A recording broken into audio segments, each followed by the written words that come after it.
మిత్రులారా అందరికీ నమస్తే. నేను గరిడేపల్లి సత్యనారాయణ. తెలంగాణ రాష్ట్ర ప్రభుత్వం కానీ అటు కేంద్ర ప్రభుత్వం కానీ ఇచ్చేటువంటి ఇళ్ల స్థలాలు 70 గజాలు ఇస్తుంది. నేనేమంటున్నానంటే 150 గజాలు 200 గజాలు ఇవ్వమంటున్నా. 150 గజాలు 200 గజాలు ఇస్తే వాడు ఒక 3 గదులు ఇల్లు కట్టుకుంటాడు. 3 గదులు 4 గదులు విశాలంగా ఉంటుంది ఇల్లు. దాంతో పాటు వాడికి బెడ్ కొడుకు వాళ్ళ దగ్గర ఉంటే లేదా చుట్టాలు వస్తే విశాలంగా ఉండడానికి ఆస్కారం ఉంది.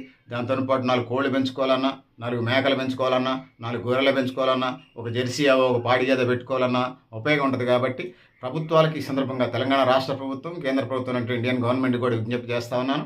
ఖచ్చితంగా 150 గజాలు ఇవ్వండి ఇక్కడ నుంచి ఇచ్చేవాటికి. మీరు కేంద్ర ప్రభుత్వం కానీ రాష్ట్ర ప్రభుత్వం కానీ మల్టీనేషనల్ కంపెనీలకి, బహుళజాతి సంస్థలకి, పెట్టుబడిదారులకి వందల వేల ఎకరాలు కట్టబెడతా ఉన్నారు. ఈ దేశంలో నిరుపేదలకు 150 గజాలు ఏంటి వాళ్ళు సైడ్ ఇన్కమ్గా పనికి వస్తుంది. ఎందుకంటే 4 కోళ్ళు పెంచుకుంటే నాటు కోళ్ళు పెంచుకుంటే ఆదాయం వస్తుంది. 4 మేకలు పెంచుకున్నా, 4 గొర్రెలు పెంచుకున్నా, ఒక గౌడి గేదె పెంచుకున్నా, ఒక జెర్సీ పెంచుకున్నా స్థలం ఎక్కడ ఉండదు మీరు ఇచ్చే 70 గజాలు. అందుకోసం ఆ వైపుగా తెలంగాణ రాష్ట్ర ప్రభుత్వం, ఇండియన్ గవర్నమెంట్ ఆ వైపుగా ఆలోచన చేయాలని తెలియజేసుకుంటూ నేను గరిడేపల్లి సత్యనారాయణ, న్యూ లక్ష్య ఆర్గనైజేషన్.